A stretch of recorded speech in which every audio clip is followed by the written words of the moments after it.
je zit een druk baasje. Wat doe je allemaal? Hoe doe je? Nou, op het moment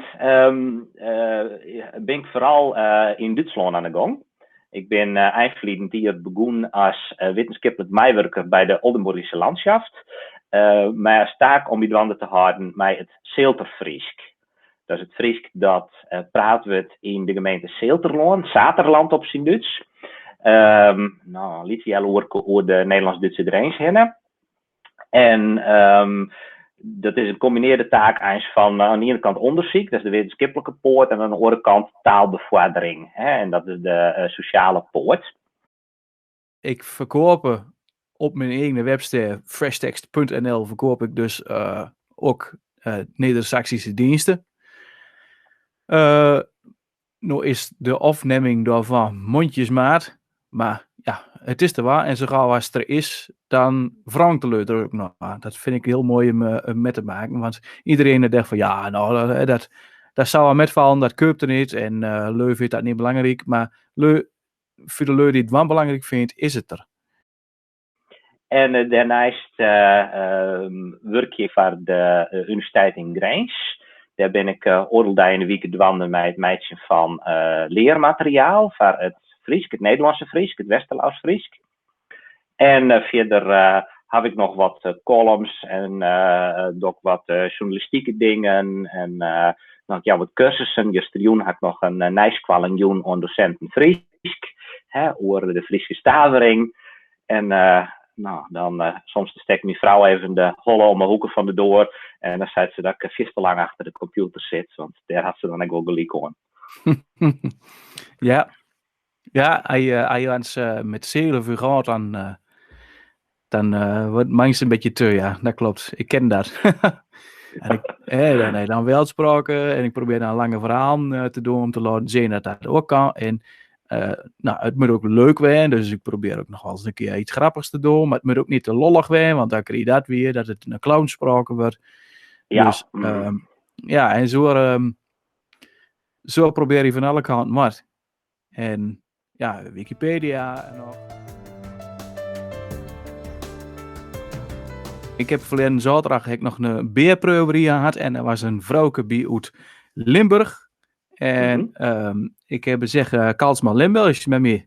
En, en toen zat hij met de oren te klappen van, hey, goh, kan je dat ook? En ja, nou, ik zeg, ik doe Rietsens, dan doe je Limburgs en dan kun je wel eens goed. Nou, en we hebben een heel mooie keet en dat wel prima. Dus ja.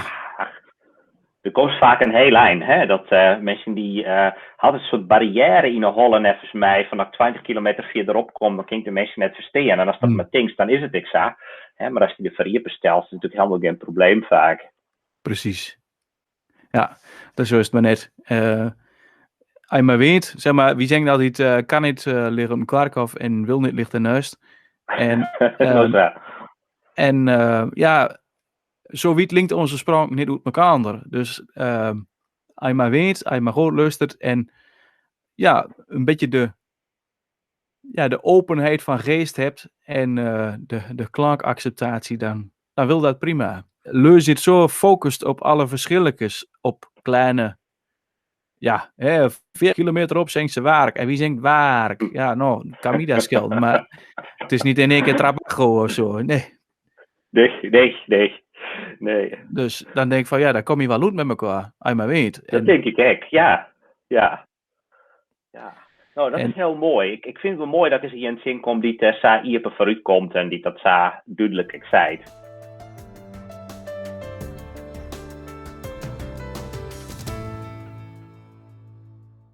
Trouwens, van de wekker kom ik dan, de houdt volgens mij op Twitter ook houden, die dubbele ontkenning van over en blif. Dat het niet over en blif. Dat vond ik heel mooi. Ik dacht altijd dat in de 20e eeuw dat het behind wie het Vlaanderen, dat is die constructie daar alleen nog maar meer het zinkaamst. Maar ik vind het mooi om te zien dat die dus bij Jim vrij recent echt nog bestieren. Ja, het was voor mij ook niets, maar het zit er dus blijkbaar in, als je maar dieper genoeg groot. Ja. Hoe is dat in Friesland? Is in Friesland ook zo druk op Old Fries of Geef Fries, heet dat geloof? Ja, Ja, heel bot. De IMR is de oor, maar dat is wel een hele sterke beweging. En ik ging er zelf altijd een beetje in, wat ik zei. Ik heb een soort van dwarsegiet. Ik denk, taal is zelfs echt het product van intermenselijke interactie. En elke generatie vindt de taal op een nij uit. En daar broeken we zelfs voor een heel groot part de taal van Heid en Memvaart. Maar we voegen daar zelfs ook nieuwe dingen aan ta. En de boorman die het Grijnslands praat, voegt er wat aan ta. De boorvrouw die het Nederlands praat, voegt er wat aan ta. Ja, en dat is nog een keer zo. En ik vind het volle belangrijker om gewoon een hele protte taal tadi te nemen. Dus ik protte boeken te lezen die wat harder binnen. En op die manier die taal te verrijken. Als dat we nou vast altijd zo praten, maar te zat paak en beppen dat dienen. Ja, spraken veranderd. En zeker nog in deze tijd. Van slimme spraakverloop en verlees. Kun je gewoon niet verwachten dat de jonge morgen deed het nog weet. Dan gaat hij zo kan je het zoals voor 60 jaar terug. Dat red hij gewoon niet meer. Dus en dan vergeet ik wel dat Paak en Beppe, die praten echt net precies hetzelfde als haar Paak en Beppe was toen krijgt zeidest. Het binnen geen realistische verwachtingen net. Juist. Nou, daar is het al eens. Ja. Ja, koest trouwens die dubbele ontkenning wel, die komt in Friesland voor. Dat ben geen realistische verwachtingen net. Dat had die varianten bij JMEC? Nee, dat ken ik niet. Daar is heel protte soorten dubbele ontkenningen. En dit is er een van. En hij is zelfs het Afrikaanse type. Dat is nog een extra nie voor de persoonsvorm zest. Hij heeft niet gezegd dat er dat niet wil, niet. Dat soort varianten. En vanzelfs de variant die komt in Friesland ook zien van ik had er nooit geen zin in. Ja, nooit geen zin, dat ken ik. Maar nooit geen, dat is ook wel bij ons wel bekend. Maar wat ik ook altijd heel grappig vind, is dat als mijn vader zegt van, als het bedoelt, niet altijd, dan zeggen hij het niet. Ja, dat ken ik. Kijk, dat is heel grappig. Altijd net. Dat is wel leuk. Ik heb zo'n 20 jaar ongeveer heb ik mij werken aan de syntactische atlas van de Nederlandse dialecten, de SAND.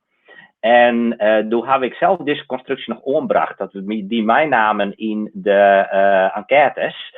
En het blijkt dus dat die ijs in heel Nederland en Vlaanderen wel broekt wordt.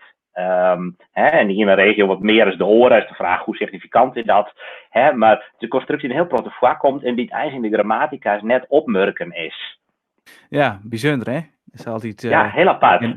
En dan is altijd de afweging, moet daar nog te veel op focussen op zulke uitzonderingen of zulke bijzondere dingen? Of is dat maar gewoon, het is nou, mangs zeg je dat. En de sprake is gewoon zo, geeft al ruimte voor, zeg maar. Maar het is niet echt een standaard uitdrukking.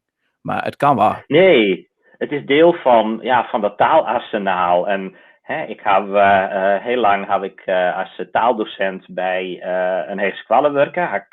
Ik Fries doen. En ik vond het altijd wel mooi om studenten erop te wijzen dat dit echt een mogelijkheid wie. Net dat ze dat dan altijd broeken maten, maar dan hadden ze gewoon wat meer arktaar voldaan om te broeken.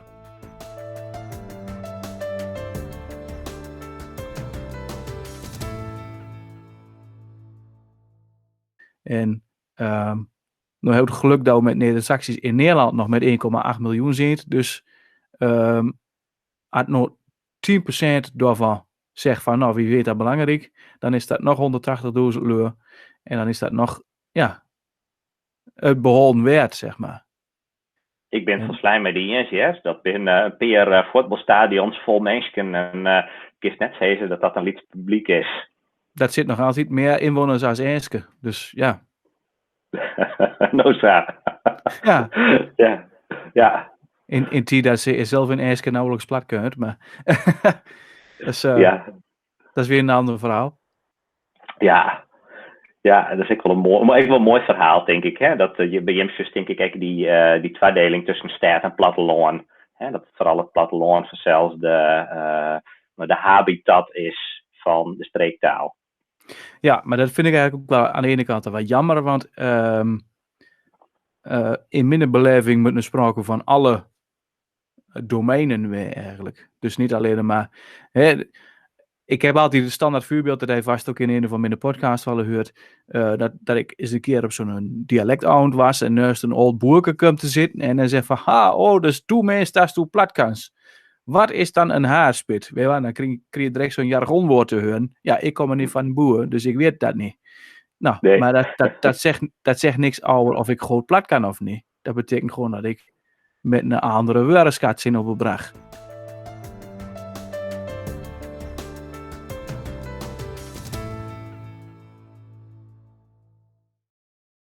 Als ik hier boeten lopen, boeten op de straten, dan moet ik toch gewoon risico's kunnen krijgen, vind ik. Maar dat vindt niet iedereen. En dat vind ik jammer. Ja, zelfs in Riesen bij mensen die vinden dat er dan hooghalende dijks praten worden maat. Ja, absoluut. Dat Riesen is wel mooi. Maar, schreef ze draad die drek achteraan, maar we moeten wel allemaal Hollands kunnen. 1, ja oké, prima, dat is nog een keer zo, dat moet. Maar 2, boerenmelk. Als er nog dezelfde ruimte voor is, als voor alle andere spraken in Nederland, dan hoeft dat niet. Ik zeg altijd, ik woon hier naast, ik zit hier ene muur naast een stel Irakezen. Die zijn hier, denk ik, 2 jaar teruggekomen. Leert allemaal netjes Nederlands, keurig. Kunnen ze ook al heel goed. Dikke compliment. Maar dat is geen integreren in Riesen. Dat is integreren in Nederland. In Riesen is het ook handig als je een beetje plat kunt. Of het in ieder geval kunt verstaan.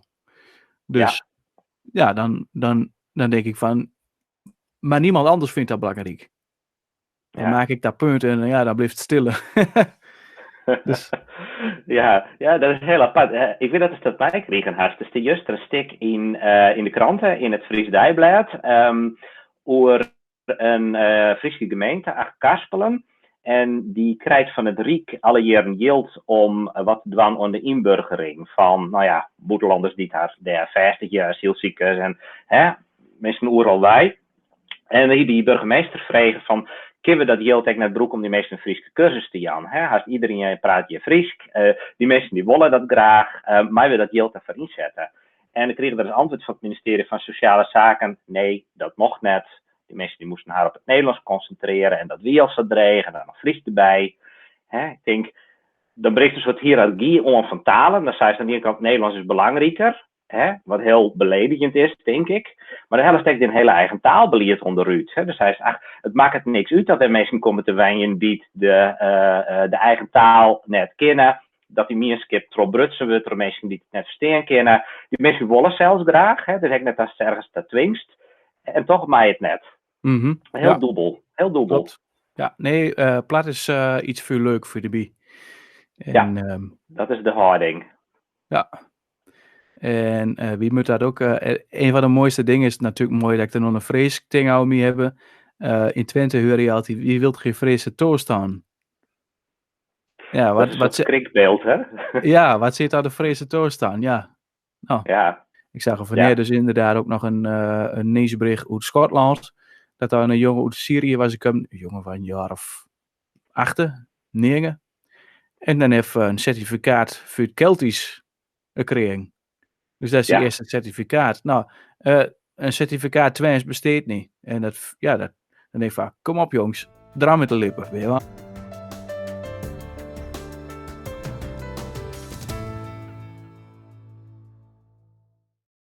Weet je wat heel mooi is trouwens? Wie van een week een van de grote klassiekers uit de Friese literatuur op een ei aan het lezen. De Riemen en Teltjes van de broer van Halbertsma. Ik weet niet of het was van Jet hast. Nou, het is een heel tjok boek. Een hele bondeling van verhalen en gedichten. Schreun in de 19e eeuw. En het is een beetje als de camera obscura. Gewoon beschouwingen van het dijstig leven. En er komt dus een heel grote interactie tussen taalgroepen in voor. Dus de Friesen praten Fries, maar de Friesen uit de steden die praten haar stadsdialect. De Grijzers die praten Grijzers, de Duitsers praten Duits. Er worden zoveel talen in beroep. Er komt wat Engels, er komt wat Frans in voor. En blijkbaar kunnen die mensen elkaar alle jaar verstaan. En die enkele keer dat het net gebeurt, dan zegt ik dat ze nijvregen.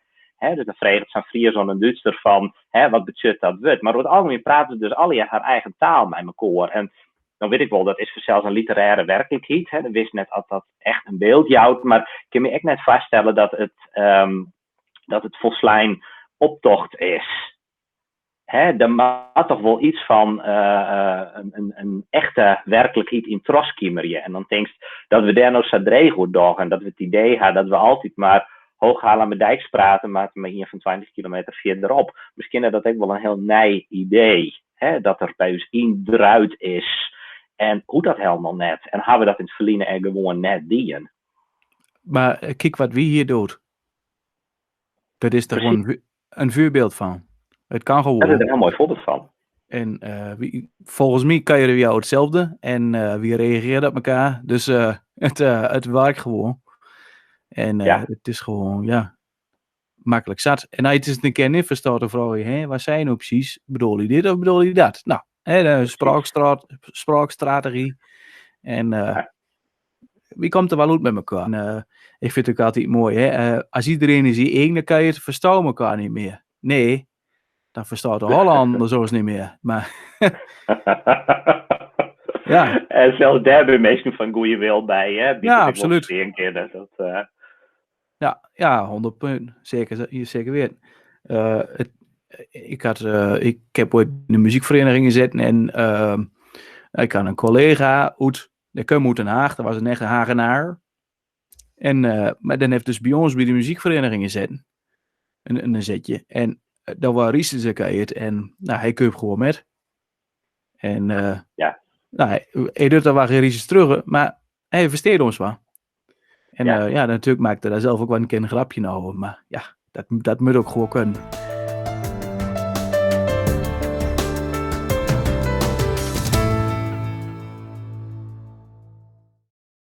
Iedereen degt altijd in huks, zeg maar. Ik noem dat dialect-eiland. Iedereen zit op zijn eigen eilandje toveren het wiel uit te vinden. Maar als daar nou iets meer bruggen waren, ook oude grenzen, want de grenzen besteedt niet, dan zal er veel meer met elkaar aangevat kunnen worden. Tussen Nederland en Duitsland bedoeld. Ook, maar ook tussen Drenthe en alle andere dialecten. En ik denk het toch ook wel dat er niet zelfs geschreven is daar een belangrijk voordeel in is. Is daar wel ook vanuit de traditie wat weerstand tegen? Of je hebt altijd aan ze dan. Ja, maar kijk hoe dat altijd aan zo gebracht heeft. Ja. Ik weet, Doop is een groot verfjochter van die nieuwe Sassische schreeuwwijze. Binnen nog meer mensen, organisaties die het mij dragen? Of is het een initiatief van een heel iets ploegje mensen op dit moment? Het is met een heel klein clubje begonnen. Ik weet dat er nog de eerste, toch wel semi-commerciële club met gangs is. Dat is een kleine hobbybrouwerie. Uit Bonne in Twente. Maar daar zit ook een jongen uit Nachtrook bij. En dan vulden zich iedere keer als de Twentse jongens in Twente schreeuwen een beetje boeten sluiten. Dus toen hebben ze zag en toen kwamen ze dus de Nisa's schriftwijze tegen. Van, hey, bliksem, dat moet hem. Dus nu hebben ze fresh tekst, maar te denken vragen om teksten naar te kijken. Dus ja, en zo kun je dat denk ik toch gewoon bed naar het rollen. Ik moet nog oude leng, want er is een heel groot plan. Ligt er een bepaalde, er staat borden langs de weg, fietsborden, voor een fietsroute in Twente. Dat je op allerlei vaste punten een mooie route kunt fietsen. En dat je op een groot brug langs de weg informatie oud een soort geschiedenisverhaal kunt lezen. En dat verhaal dat wordt geschreven in het Hollands en dat moet omgezet worden in het Engels, in het Duits en dus nu ook in Twents. Maar er komt ook leu van boeten Twente fietsen, durch mij. En hoe mooi zal het zijn als iemand uit Nachtrook het op zijn Achterooks kan lezen en iemand uit Grunning het op zijn Grunnings. En en gewoon zo maar vandaan. Ik heb Peri Verlien heb ik een cursus Grenslands dien, Gronings. En toen was er op die cursus ik een heel grote omtinken doen aan Staveringsstrijd. En dan zust ik Simon Reker, de hoogleraar Grenslands, die had een systeem, ik weet niet of het zelf betocht had, maar in ieder geval had het meer bekend dan Joen. En dat is dan blijkbaar wat strijdig met wat mensen spontaan doen. Een soort spontaan ontstijend systeem. Waarbij uit elke slot en bij gelijks een apostrofje ervoor krijgt. Dat is een beetje een soort naïeve schreeuwwijze.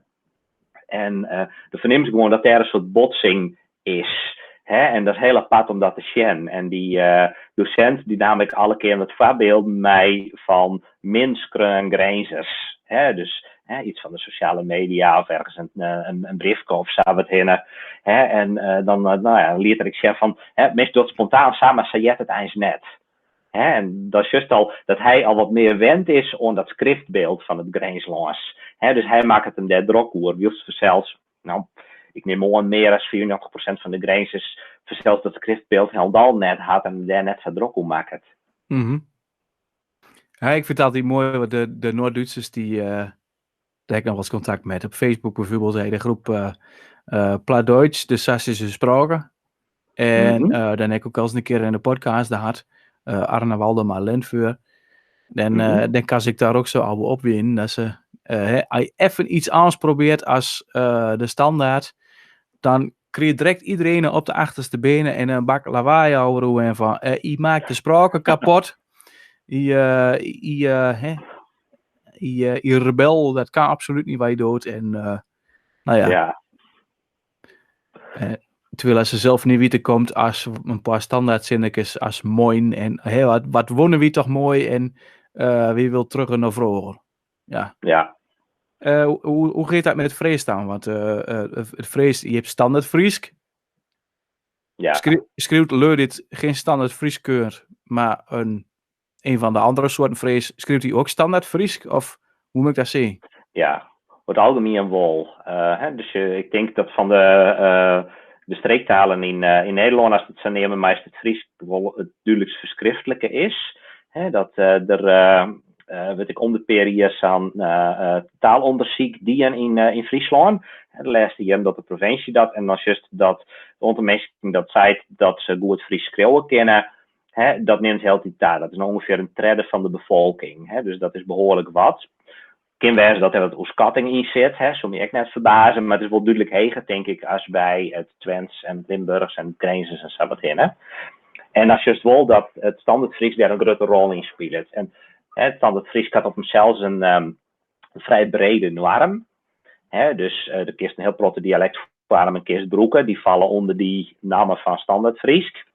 Dus in die zin is het net zo'n groot probleem dat hij wat vertijgen dialect in Troskiemeret. En mensen weten vaak wel van die dialectvorm die we het op schrift eens net broekt.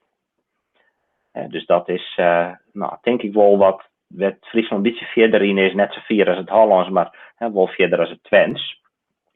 Maar dan had het wel een periferie discussie gewoon van, maar dat standaard Fries, maar die norm daarvan eens net enger worden.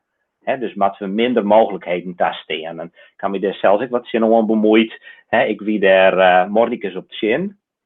Ik zei van, lid dat verskaat alsjeblieft mooi besteden. Het zwaar het net voor problemen in de communicatie. En mensen moeten net specifiek aan te leren van die vorm mij willen en die net. En boven dat, die standaard die je hem willen, die functioneert in de praktijk helemaal net. We gaan standaard die in wijze op een natuurlijke manier breed worden is. Maar hier is het duidelijk vast anders van zo'n snelle norm. En die leidt nou inderdaad fastlijn. Dus dan wordt er zijn van, de helft van de Friesen zei witte en de oren zei witte. Voor wat er in het Hollands weten is. Het is allebei dit broekelijk in de schreeuwtaal, maar nou is fastlijn dat alleen nog witte, zo dan binnen de norm vallen en witte, zo de boeten vallen. Nou, de kist verkiezen. En dus juist wel het Grote Cursusinstituut in Friesland, de AFOEK, volgt nog wel die nieuwe norm. En dat vind ik eigenlijk heel spietig. Dat ik denk van, ik vind het net zo nodig om mensen een vorm uit te leren. En ik kan zelf altijd op het onderwijs zitten. En ik zei juist altijd van, schreeuw vooral zo vol mogelijk in eigen vorm. En als die heel uitzonderlijk is, dat er op schrift eens nooit voelen wordt, dan zeg ik het wel. En dan maar zelfs maar bedenken als het dan alsnog broeken worst of net. Dus ik stier er wel wat oorzaak in, denk ik. En dat is wel een teruggaande discussie in het Friese taalgebied.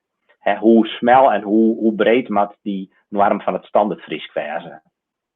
Ja, nou zoiets in we inderdaad nog niet, want er wordt zo voorzichtig wel kan je een standaard sassies. Maar voor heel wat leur is de charme juist dat er geen standaard is. Dat ze lekker kunnen doen wat ze wilt. En in dat opzicht waakt de Nizaaske schriefwijze natuurlijk ook tegen. Want dat dwingt u ook in een bepaald denkpatroon. En dan moet ik zeggen dat er ook wel ruimte is voor afwisseling in de Nizaaske schriefwijze. Iemand uit Noord-Duitsland schreef nog altijd heel herkenbaar anders als iemand uit Twente. Riesenholten is de eerste officiële tweetalige gemeente, Neder-Saxisch-talige gemeente in Nederland. Maar op het gemeentehuis, wat in Riesen staat, moet Holten dus eigenlijk boetnesletten wordt, vult ze zelf. Hun bouwde Bali een brugje met Twents Nederlands. Aha. En toen kwam Holten op de achterste benen, want daar moest ook Sallands bij opstaan. Ja. En de oplossing Zolwijn zette dan Neder-Saxisch toe, want daar valt beide het Sallands en het Twents onder. Dus om dingen wat spraakbreder aan te pakken, is het natuurlijk heel goed om een Neder-Saxische identiteit te hebben. Maar om nou te zeggen dat ik Neder-Sax vult, weet ik ook niet. Nee. Ik wel, want ik maak er de natuurlijke keuze in. En ik verneem ook dat er wat nieuwe Neder-Saxen zijn. Jongens en meisjes van minder leeftijd die deed met Holland zit opgebracht. En nu in één keer teruggegaan naar haar roots, zeg maar. Die gaat, ondanks alle bezwaren van papa en mama, gaan ze nu in één keer plat leren. Ja. En ik verneem maar waar dat daar inderdaad een heel aantal nieuwe Neder-Saxen tussen zit, die zichzelf Neder-Sax noemt.